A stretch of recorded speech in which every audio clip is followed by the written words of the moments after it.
Esta intención que ayer nos anticipaba uno de los referentes de la Comisión Pro Municipio, de que salga rápidamente y se convierta en el municipio número 80 de la provincia, ponemos en duda. Me parece que ya hay otros más encaminados, como Villa Bonita, particularmente para ser el municipio número 80, y que este proyecto de Moconá todavía tendrá su tiempo de maduración.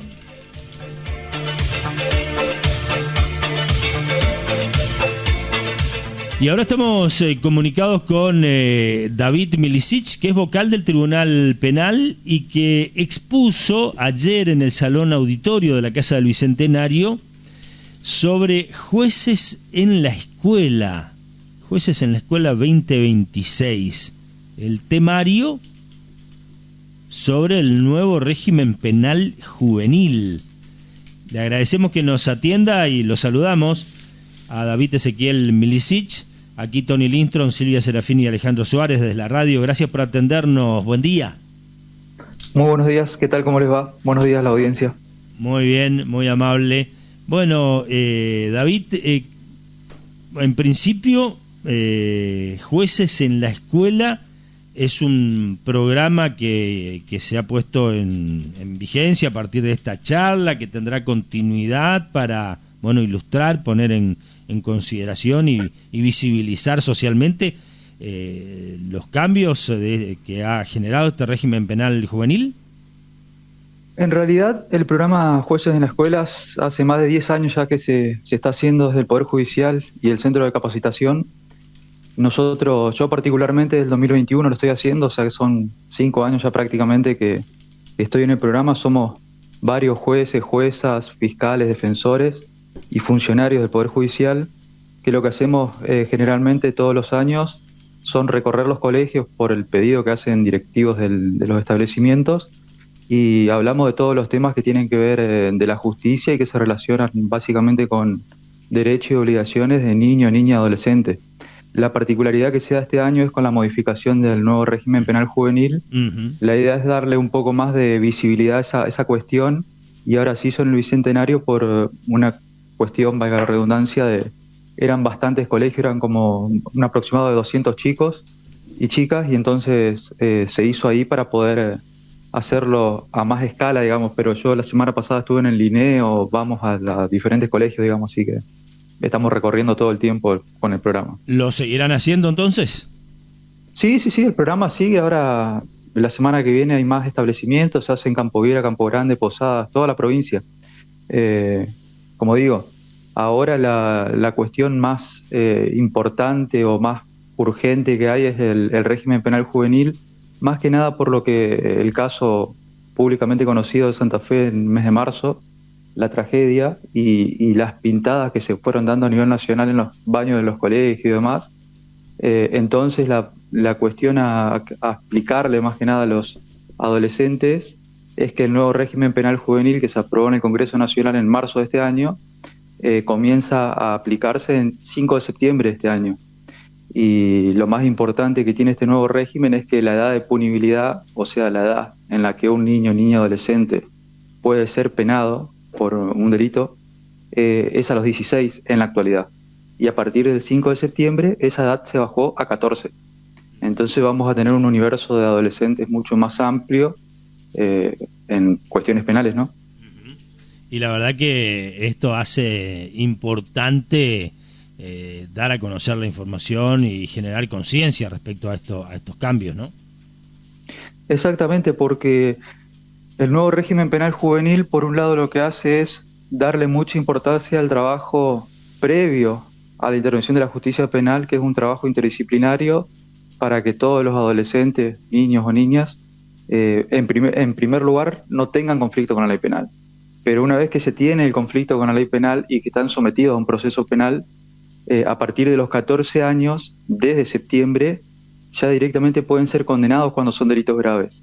Entonces esta cuestión de que los menores puedan saber cuáles son los derechos que tienen, pero también las obligaciones, porque muchas veces lo que se piensa en la generalidad es que cuando un menor está involucrado en un delito es que no se interviene desde la justicia. Y en realidad es todo lo contrario. Nosotros trabajamos todos los días con menores involucrados en cuestiones penales y el trabajo es bastante importante. La diferencia que hay, por ahí no se nota en la sociedad, es que la aplicación de una pena de prisión es lo último que se hace. Pero con este nuevo régimen, a partir de los 14, pueden ser condenados. Entonces, si uno se pone a pensar, y hay adolescentes que a partir de los 14, porque a los 13 ingresan a la adolescencia, y ya a los 14 años poder ser condenado por un delito penal, son cuestiones graves que es necesario que ellas la conozcan. Y para que la conozcan, nosotros necesitamos salir de la oficina, ir a los colegios o ir a los lugares donde se pueden hacer este tipo de reuniones y explicarles con un lenguaje sencillo qué es lo que pueden hacer y qué es lo que no pueden hacer. Uh-huh. Está muy bueno y muy relevante realmente que los jóvenes, este último caso que usted mismo recordaba, el de las famosas ya pintadas en las escuelas, que generó toda una situación de alarma dada la gravedad que tenían esas amenazas, pero que también nos dio la impresión, en muchos casos lo tomaban con cierta sorna, sin tener en cuenta realmente los alcances de ese tipo de situaciones, y particularmente lo será a través de este nuevo régimen. ¿Cambian las penalidades inclusive para ese tipo de situaciones? Hay una cuestión particular. Nosotros la ley de penal juvenil que tenemos hoy vigente es del año 1980. O sea, imagínense que estamos hablando hace 46 años atrás, gobierno militar, y tenemos ese decreto ley que sigue vigente.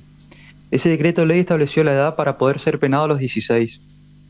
Ahora, como dije anteriormente, bajó a los 14. El nuevo régimen penal juvenil lo que establece expresamente que para menores de edad la pena máxima que se le puede aplicar es de 15 años.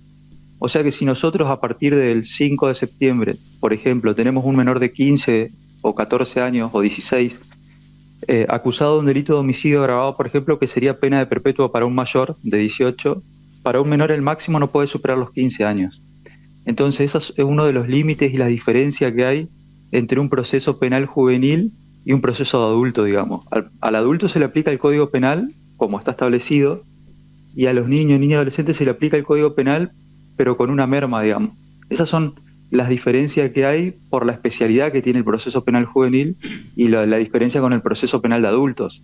Y con respecto a lo que usted estaba diciendo con las pintadas, yo el ejemplo que doy siempre es, porque hay a veces una línea fina entre una broma y un delito, ¿sí? Si nosotros vamos, por ejemplo, a lo que fue el 11 de septiembre del 2001 en Estados Unidos, las Torres Gemelas, todos sabemos qué pasó con los aviones que estrellaron contra las torres. A partir de ahí los protocolos en todo el mundo se modificaron en los aeropuertos, y si ahora alguien en un avión dice tengo una bomba, se aplica el protocolo y esa persona va detenida, ¿no es cierto? ¿Qué es lo que pasó con el jugador de gimnasia en Argentina hace 15 días atrás? ¿Qué pasa con las pintadas en los baños después de que sucedió el caso trágico de Santa Fe en marzo de este año? Nosotros tenemos el artículo 211 del Código Penal, que es el delito de intimidación pública. Entonces, una cosa es hacer una broma sobre alguna cuestión que no tenga ningún tipo de importancia, y una cuestión muy distinta es cuando la sociedad, como en este caso nosotros en Argentina, estaban bastante alarmados todos los colegios, no solo en Misiones, sino en todo el país, porque recién estaban comenzando las clases en marzo y porque pasó este hecho que fue trágico. Entonces, con esa situación de incertidumbre y miedo que tenían todos los alumnos que iban a los colegios y los padres que llevan a los alumnos y los docentes que están en el colegio y todos en general, si un menor aprovecha esa situación para ir a un baño y hacer pintadas amenazando de que va a haber una masacre o cuestiones por el estilo, ya no pasa de ser una broma a algo más grave, que es justamente la posibilidad de que esa conducta encuadre dentro de lo que es el artículo 211, que es intimidación pública, que es justamente un delito que lo que establece es que no haya ninguna alteración de la paz pública. Ese es el bien jurídico protegido. Entonces, si uno hace esa pintada utilizando el momento de incertidumbre y que uno iba a los colegios y había policías en los patios porque había amenazas y demás, eso ya puede pasar de una broma a ser un delito penal, que tiene una pena de 3 a 6 años de prisión. Entonces, si nosotros vemos esa cuestión, que es un ejemplo, ¿no?, con la posibilidad de que del 5 de septiembre ya se empieza a aplicar el Código Penal a menores de 14 años en adelante. Entonces tenemos posibilidades, y ese es un ejemplo dentro de muchos, ¿sí?, de que haya menores en conflicto con la ley penal, y a partir de ese momento, si hay un menor que es imputado por un delito y ya es punible, en ese momento tenés un proceso penal y tiene que presentarse con abogado, si no tiene dinero con abogado del Estado, un defensor oficial, demás, pero es un proceso penal como se le hace a un adulto con sus particularidades, pero se tiene que hacer responsable después, y eso es lo complejo a veces de explicar. Por eso también la importancia de hacer muy visible y generar conciencia para que, bueno, quienes por allí siguen creyendo que pueden actuar de broma con este tipo de temas, ya vayan entendiendo que pueden ser penalizados, que pueden ser acusados de un delito penal a partir de los 14 años, y está bueno que esto se sepa, ¿no?, que se tome realmente conciencia. Y hay otros elementos por allí en el nuevo régimen penal juvenil que ustedes ahora, en la continuidad del programa que nos decía, están advirtiendo y están comenzando a transmitir. Sí, nosotros desde el Poder Judicial, el Superior Tribunal de Justicia, lo que se está haciendo es armando un protocolo, digamos, porque se modifican muchas cuestiones del régimen anterior. Por ejemplo, está la figura del supervisor, que es una persona que tiene que ser especialista en niño, niña, adolescente, que interviene en todo proceso donde esté un menor involucrado, y es una suerte de apoyo del menor imputado, ¿sí? Entonces esa figura, por ejemplo, es nueva. Después, cada provincia en el nuevo régimen penal juvenil tiene un presupuesto para hacer establecimientos especiales donde tienen que ser alojados los menores de edad, porque por ley no pueden estar en un mismo establecimiento mayores y menores de edad. Entonces cada provincia tiene que tener establecimientos especializados donde tienen que estar alojados los menores de edad. Y todas esas cuestiones hay que ir viéndolas, cómo las vamos implementando, porque todo el trabajo que se viene haciendo desde la ley que tenemos del año 1980 hasta ahora se modifica diametralmente en muchos aspectos. Entonces nosotros tenemos que poder ayornarnos a esa cuestión y hacer un trabajo previo para poder, el momento que llegue septiembre, poder aplicarlo con uniformidad en toda la provincia, porque tenemos 5 circunscripciones judiciales y cada una tiene sus particularidades. Y otra cuestión importante del nuevo régimen penal juvenil es que establece una escala de delitos que tienen penas hasta 3 años. No se le puede aplicar pena de prisión a los niños, niñas y adolescentes. Delitos que tengan entre 3 y 10 años de prisión, se le puede aplicar pena de prisión, pero previamente hay que buscar medidas alternativas, como puede ser, por ejemplo, que repare el daño, que haga trabajo comunitario, cuestiones distintas a la privación de la libertad.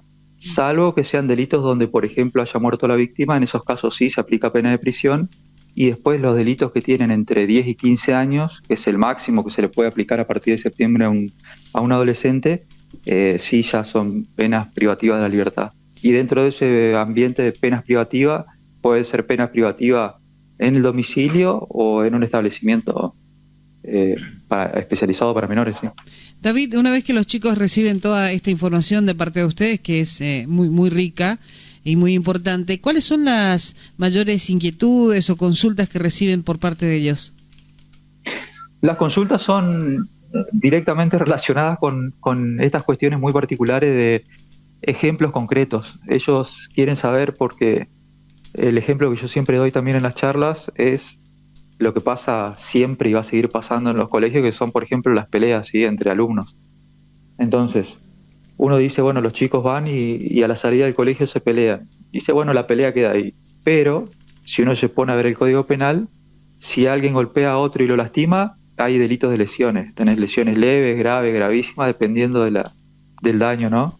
De ahí podés pasar, si el daño es mayor, puede ser hasta un homicidio culposo.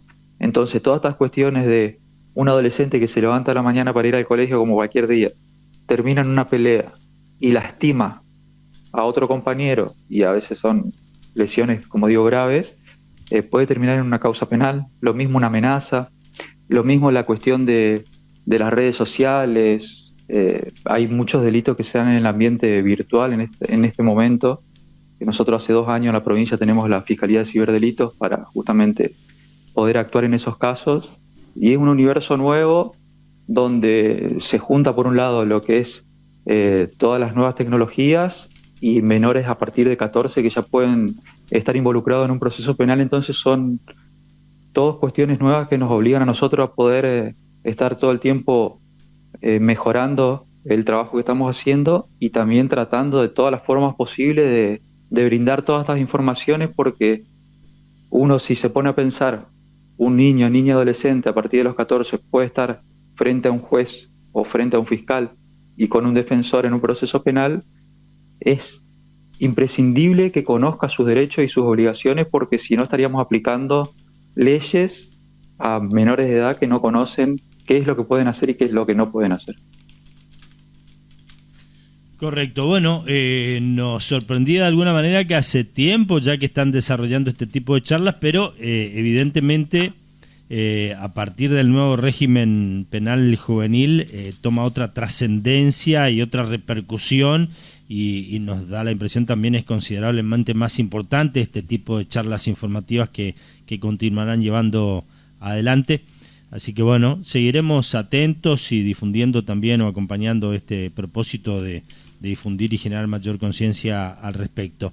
Así que en principio, muchas gracias David, y bueno, estaremos atentos a la continuidad de estas charlas informativas. Muchísimas gracias, que tengan un buen día, buena Igualmente, semana. muy amable, buen día, Muy amable, buen fin de. hasta luego. La radio, tarde o temprano, la alternativa de su voz.